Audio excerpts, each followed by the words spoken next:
అనగనగా ఒక ఊళ్ళో ఒక కుక్క తన 6 బుజ్జి కుక్క పిల్లలతో వాటికి మంచి బుద్ధులు నేర్పిస్తూ హాయిగా కాలక్షేపం చేస్తూ ఉండేది. ఒకరోజు తన పిల్లలతో ఊళ్ళో తిరుగుతుండగా ఒక బావి కనిపించింది. ఆ బావిని చూపించి మీరెవ్వరూ ఈ బావి దగ్గరికి వెళ్ళకండి, చాలా ప్రమాదం అని చెప్పింది.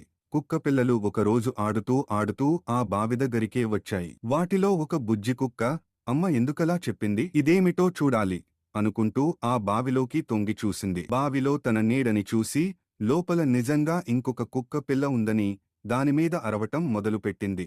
లోపల ఆ కుక్క ప్రతిబింబం దీనిలాగే అరవటం చూసి దానితో పోట్లాడటానికి బావిలోకి ఒక్క దూకు దూకింది. ఇంకేముంది, కుక్క నీళ్లల్లో పడి కొట్టుకుంటూ పెద్దగా రక్షించండి అని అరవటం మొదలుపెట్టింది. ఆ దారినే వెడుతున్న ఒక రైతు, అయ్యో కుక్క నీళ్లల్లో పడిపోయిందే పాపం అని దాన్ని బయటికి తీసి రక్షించాడు.